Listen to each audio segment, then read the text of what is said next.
Welcome back, everyone, once again to another episode of Red Pill News. I hope you're having a lovely day. As always, my name is Zach Payne, the corruption detector, and I have an incredibly interesting episode to bring you today. First of all, we're going to be looking at an update on what's happening with the continuing release of the Twitter files.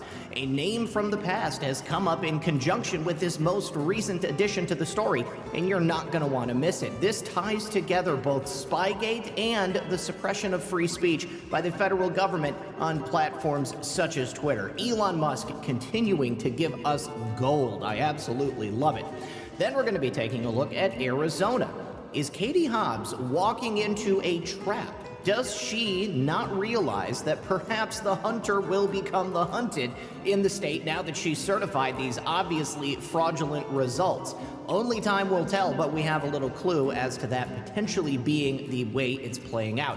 And then finally, we have additional reports coming from the ground in the country of Brazil, another nation also dealing with their own fraudulent elections. And in this case, it looks like perhaps the military may in fact be the only way for them to get their country back on track. So do me a favor, sit back, relax, and grab your popcorn because we're going to be right back after this. You know, even though 2022 has been tough, I gotta say, I love the holidays. I love having the family get together for these special times, but this year, I've invited some extra family along, and that would be my family at Noble Gold. Now, why is that? Well, it's because they've looked after me financially this past year. They took me in, they showed me how gold and silver can be used in an IRA to keep my other family safe from the financial snowstorms out there, and when the wind of inflation is howling and the recession snow is falling, we can sit in front of our precious metals fire, keeping warm, knowing that everything is gonna be okay. The team at Noble Gold walked me through the entire investment process and explain the stuff that I was worried about.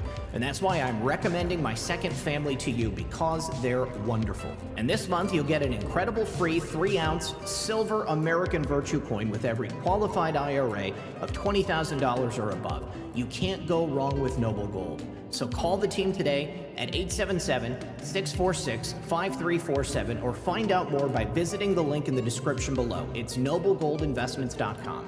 And remember, there's always a risk of loss, and past performance is not indicative of future results. And when you support my sponsors, you support this channel. All right, guys, welcome back. Thank you for sticking around. We're going to begin today with the saga of the Twitter files. Now, after the initial release last week, it was announced that both Matt Taibbi and Barry Weiss from that point out would continue the release of these Twitter files. That didn't happen on schedule. Now, Elon Musk did do at least one Twitter space in the interim, and there was some talk about it happening on Saturday, but again, it never materialized. And so we were kind of all just left here on the outside wondering where all of these additional Twitter files were. Well, yesterday we got word that on Monday, it appears they found someone in Twitter's organization that was hampering the release of those Twitter files, which explains the delay, and you're never going to guess who it was. Yesterday, after the release of this information about what was going on with the Twitter files, Elon Musk tweets out, "Oh, what a tangled web they weave when first they practice to deceive," is the last word in that phrase. And it appears that, yes, somebody was attempting to deceive not only Elon Musk and Matt Taibbi and Barry Weiss, but also, of course, the American public. So yesterday, 4:38 p.m., Matt Taibbi says, "Twitter files supplemental." On Friday, the first installment of the Twitter files was published here.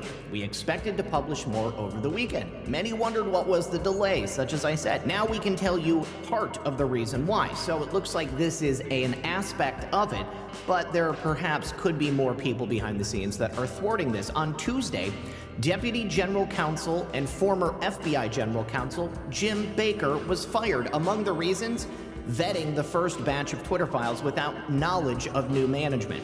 This process for producing those Twitter files involved delivery to two journalists, that would be Matt and Barry, via a lawyer close to new management. So that would be a lawyer at Twitter that was loyal to Elon Musk. However, after that initial batch, things became complicated. Over the weekend, while we dealt with obstacles to new searches, it was Bari Weiss who discovered that the person in charge of releasing the files was someone named Jim. When she called to ask what Jim's last name was, the answer came back, Jim Baker. Bari Weiss said, "My jaw hit the floor." I would imagine anybody who has been following Spygate, the scandal with the FBI, the attempts to destroy Donald Trump, and of course, the attempts by the federal government to stop people like myself and people like you in the alternative media from talking about the truth, from trying to stop the public from being gaslit.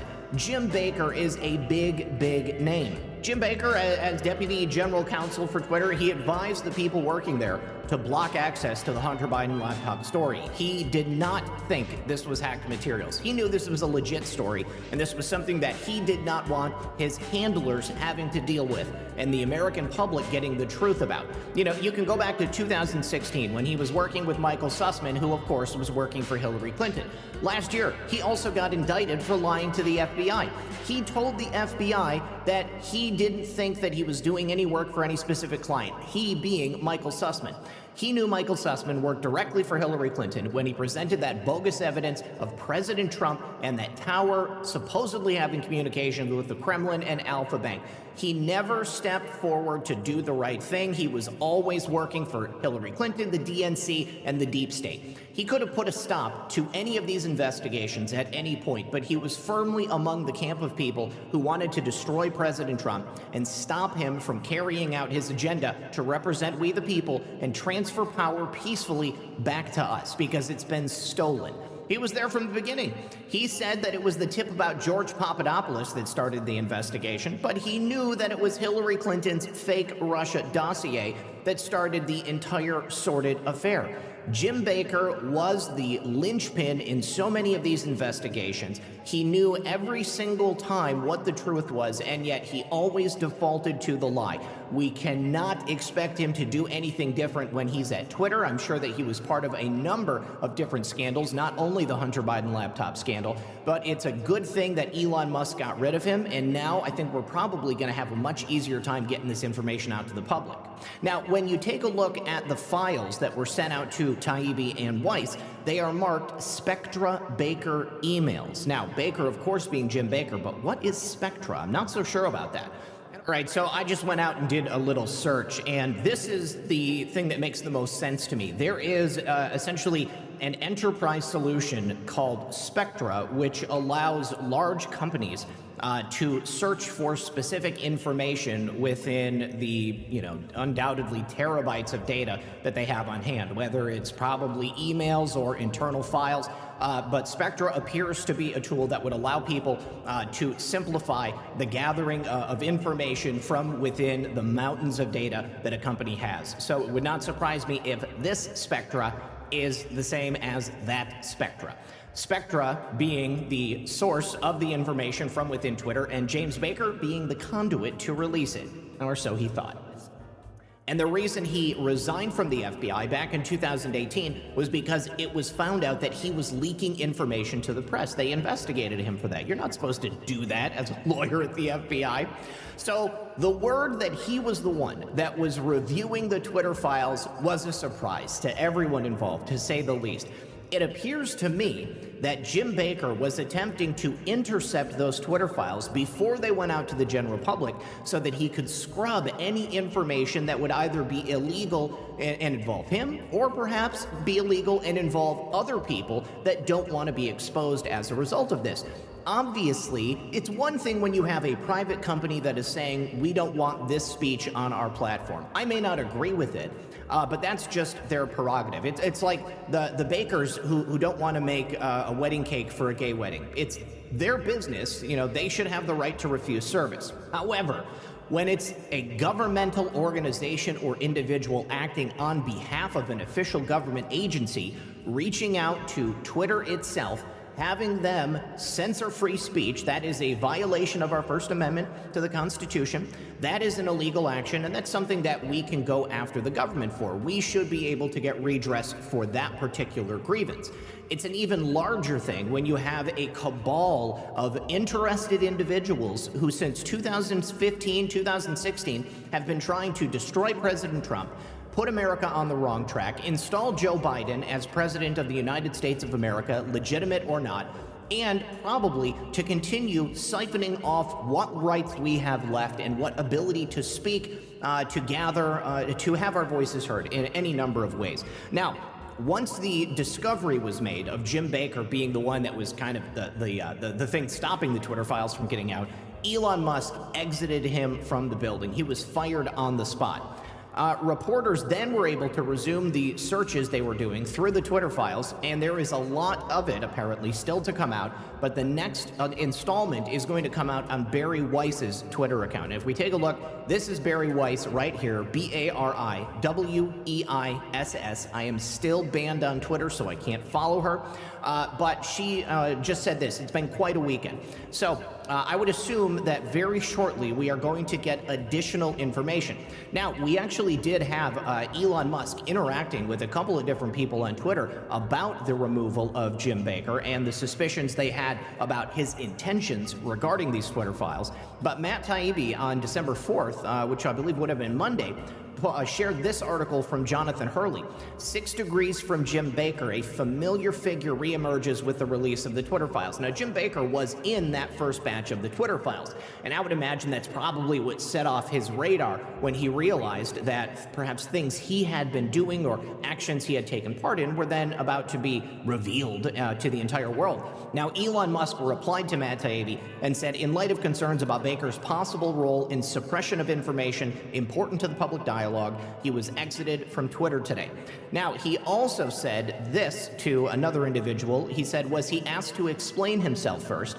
Elon said yes. His explanation was unconvincing. There's no reason Jim Baker should have inserted himself into that position, into the flow of information coming out from those Twitter files, unless he was looking to do a cover-up or some type of a mop-up operation. Now, the article just continues to kind of summarize the tweet thread that I just read to you. But what probably set Jim Baker off was that revelation from last Friday that he was directly involved with discussions and the actions taken to suppress the Hunter Biden laptop story. Now, Jim Baker would have known about that laptop. He would have known that the laptop was real. And as lead counsel for Twitter, having purview over legal matters taking place there, he would have known that the excuse that this was hacked material would not have flown, and that this was essentially an operation to ensure that a story negative to Joe Biden and his son would not be able to make its way out into the public consciousness.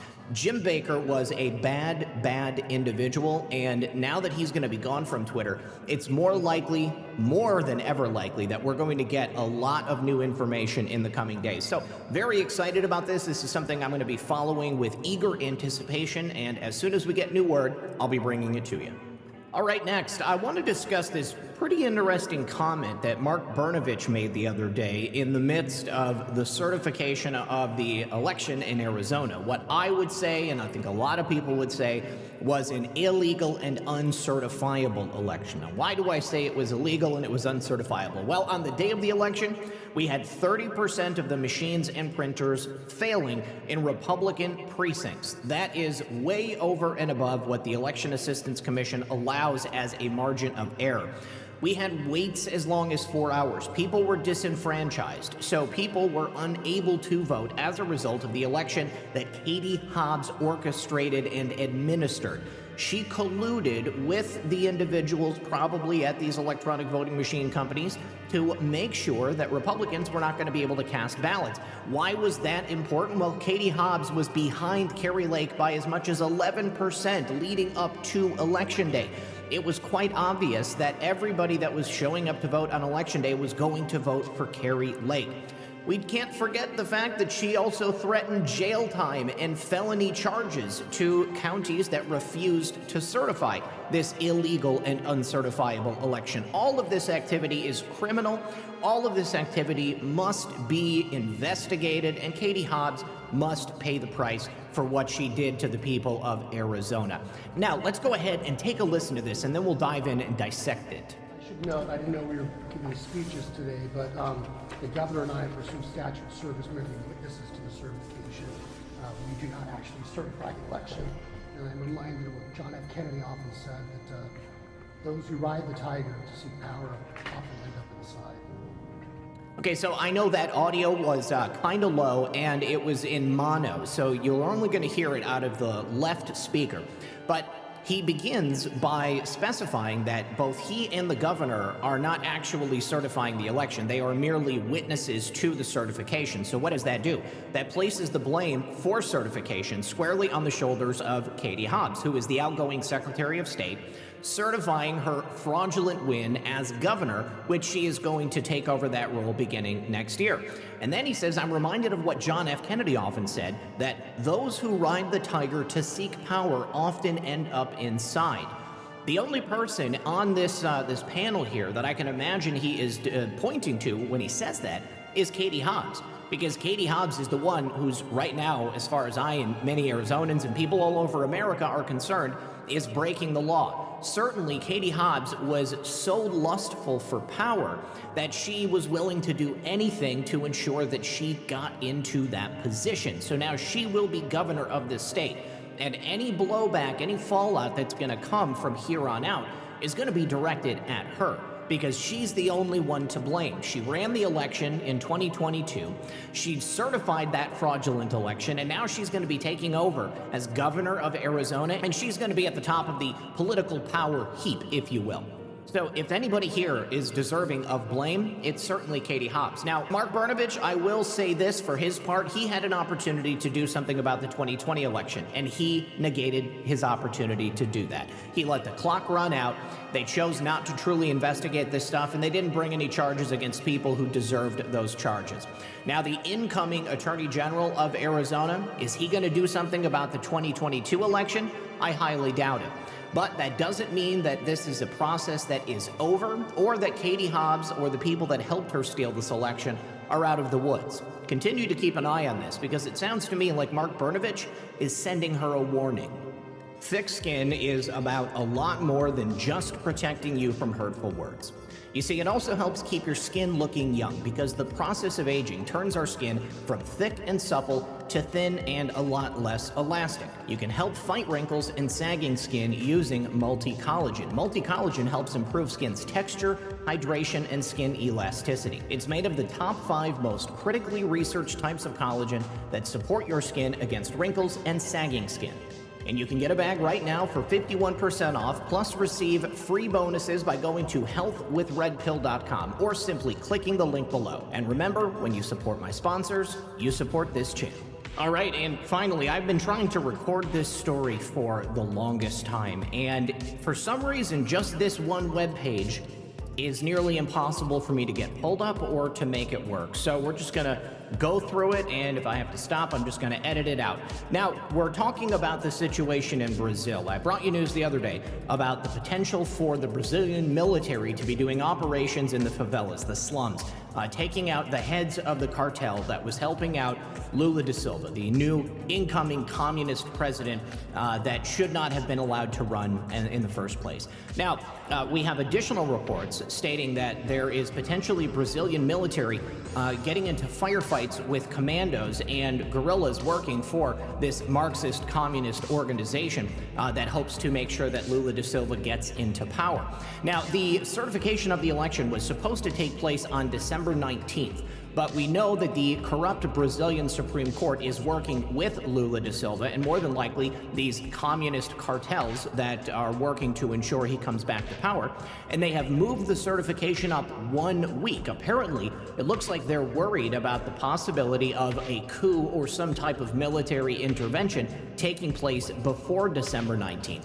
There's also word that the Brazilian military has called out to volunteers and reservists to allegedly help them restore democracy in this nation. Now, of course, the Supreme Court has also shut down journalists from talking about this. They have threatened to take the children of people who are protesting in the streets. There's also been some word about them shutting down people's bank accounts, essentially making it as difficult as possible to get out there and have their voices heard. If you dare to stand up to the elite power structure in Brazil, then apparently you'll be destroyed in the same way you're destroyed here in America. Now, with the introduction of that evidence the other day from Matt Turmond, all we know is that we have these reports coming from the ground. And as I stated, there was potentially some confusion between the military police and the Brazilian army. However, Matt Turman continues to say that the military is being strategically deployed, and again, that reservists are being activated. If the military is operating in the favelas and taking out these cartel bosses, that would be a step over and above the military police going in there and doing their jobs, because that really is their purview. They have complete control over all the crime and investigations that take place throughout the country of Brazil. Now, there also is rumors that apparently Venezuela has shipped in paramilitary operators to assist those communist cartel bosses. All we know right now is that these are stories that are coming out of the nation. But Matt Turman says that his sources are telling him that these firefights with the Marxist paramilitaries and the cartel commandos are taking place there in the slums. Until we see some major movement, like the Brazilian military stepping forward and drafting a document stating that they have a reason to take action, this is going to continue to be rumors, but that would be the next step. The Brazilian military would have to make an overt declaration stating that they need to step in and actually take action. They would then deliver that to Jair Bolsonaro, as long as he is still president, and then he would go ahead and give them the okay to start making arrests and to start cleaning up this communist scum. Again, a very interesting story, something we've got to keep an eye on, and until that time, it's all rumors and innuendo. Now, on the note of rumors and innuendo, although we may not have the full story coming out of Brazil, and it could either be better or worse than what we're being told, I can tell you with certainty that it is going down in Peru. We're going to stick with South America right here. Now, Peru currently has a Marxist president who's in office, and ever since he came into office, it's been nothing but turmoil for this country. They've had essentially a rotating door of ministers. People have been getting fired and replaced over and over and over again. The guy has survived 2 impeachment votes up until this point, and there was about to be a third. But rather than go through with that impeachment vote from Congress, he announced that he was going to dissolve Congress, institute an emergency government, and hold new elections 9 months from today. Now, to me and to a lot of other people, this sounds like a coup that he's staging to ensure that he is not removed from power. And this is kind of what you expect when you get a communist government in power. They don't want to give up that power. Once you hand it to them, they are loath to relinquish it. So with this emergency government, this would allow him to continue to rule for the next 9 months, essentially doing whatever he wanted. The announcement was made early this morning, and it was, again, on the same day as the scheduled impeachment vote. I'm not going to play the video because it's in Spanish, but that's essentially what you need to know. He was going to be impeached. He said, hold my beer. I'm going to go ahead and take care of this ahead of time. Now, despite that fact, and I apologize, this reporting is from CNN, but there isn't a lot of people talking about this. Congress actually showed up to do their job. And despite the fact that they were told they were dissolved and they no longer had any power, they went ahead and held the impeachment vote anyways. And big surprise, President Pedro Castillo was in fact impeached. Now, the question remains, is it a legal impeachment vote, or was it illegal when the president dissolved Congress? I'm not certain as to what the powers are or what that separation of powers is down there in Peru. If the president was the first one to get there and say, hey, guess what? You guys go home. Your job is done. You are no longer holding office and Congress is dissolved. Well, then I don't know that their impeachment vote would have made much of a difference. I suppose that this also may come down to the military. Is the military in favor of the impeachment and removal of this Marxist president in Peru, or are they on the side of the Marxist president? Well, the next person that would be in line to rule the country would be Vice President Dina Boluarte, and that is according to the country's constitution. So if this president is removed, then it's going to go on over to Dina. Now, after the announcement, but before the vote, representatives of Congress actually held their own press conference. They said on live television, I reject Pedro Castillo's decision to perpetrate the breakdown of the constitutional order with the closure of Congress. It is a coup that aggravates the political and institutional crisis that Peruvian society will have to overcome with strict adherence to the law. So at least 7 cabinet members have resigned since this announcement this morning. That would be the Minister of the Environment, the Finance Minister, Foreign Relations Minister, and the Justice Minister. So the question remains, who is left in the Peruvian government. It looks to me like right now we have this major power struggle going on between Congress and the president. And again, not knowing all that much about the way the power structure works down there, it's going to have to be who has the most support, because right now this government is in chaos. And this is, again, one of those things that's probably going to end up playing out over the course of the next few days and weeks. Another one to keep your eye on, but we've got issues with governments all across the world, and these corrupt individuals must be removed. I don't care if it's here in America, there in Peru, or over there in Brazil. All right, and finally, we're going to head to Europe, and once again, I repeat myself, but it does appear that the world is in turmoil. In Germany, the leaders of that nation have also stopped what they are calling a coup plot that would install a number of individuals that they claim have far-right and ex-military connections. The man that you see right here on screen is named Prince Heinrich XIII. Apparently, he is a minor aristocrat who is part of the German royal house of Rus. This would have been descendants of the royal family that would have been dissolved when the Weimar Republic was instituted in 1918. But they had something they were planning called Day X, which was essentially going to be a series of raids to overthrow the democratically elected leaders. This would have taken place all across 11 German states, and about 25 people have been arrested all across the nation. The details on this are sketchy because all of the reporting is coming from the mainstream media, but in a number of different articles they say that they were inspired by conspiracy theorists and the QAnon movement, but I really can't verify any of that. Basically though, the only thing we can say is that it looks like there was a movement in Germany that was looking to overthrow the current government and institute something brand new. Apparently they actually were caught communicating with Russia, reaching out to Russia to see if they could get support for their new government that they were planning to institute. They had ministers all picked out. Looks like they had been plotting this at least since November of 2021. So for the last year, they had been looking to do this. One thing that I think is very important to note, considering that they are framing this as a far-right extremist plot, there is also a segment in this article from the BBC that says a former AfD member from the lower house of parliament is suspected of being a part of the plot and being lined up as the group's justice minister. Birgit Malsack-Winkemann, who was among those 25 people that was arrested, returned to her role as a judge last year, and they have tried to get her out of that position since she went back to it.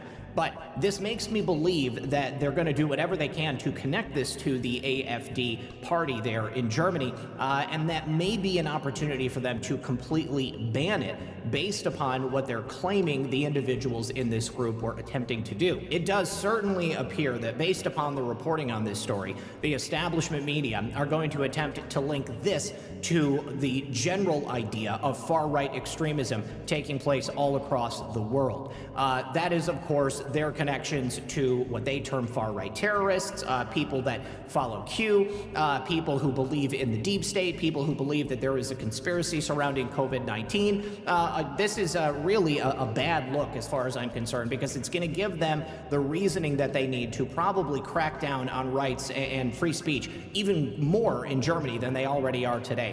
So, considering the convenient nature of this story, considering the possible moves it might allow the current German government to put into place, does that indicate that perhaps this was not really what they are claiming it was? Is this another January 6th event? Is this another Reichstag event? Did they produce their own false flag coup so that they could then use it as an opportunity to get rid of what they're terming far-right parties, far-right extremists, and also conspiracy theories? Because we know quite literally from the get-go, the deep state has done everything they could to discredit all of those things that they're saying these people follow. And just because these people follow them doesn't mean that these things are not true. However, because they're true, they are a danger to the people who are currently in power. And it would not surprise me at all if this was a false flag that did not actually play out in the way they're claiming it did. Certainly another story that we have to keep watching, and something that is developing as we speak. All right, my friends, that is all I've got for you today. I want to thank everyone for joining me. A nation in turmoil, the world in turmoil, patriots all over the world now have an opportunity to tell the powers that be that we will no longer be subjected to this manner of rule. The elites want to change us, they want to change society, and they want to institute one world government. But the patriots of every single nation have an opportunity to form the countries that they want to live in from here on out. And it's up to you to get involved at the local level, to become part of your community, and become a leader in this movement all over the world. I want to thank everyone for joining me. As always, this has been Red Pill 78. My name is Zach Payne, the Corruption Detector, and this was another edition of Red Pill News. Good luck, everyone, and God bless.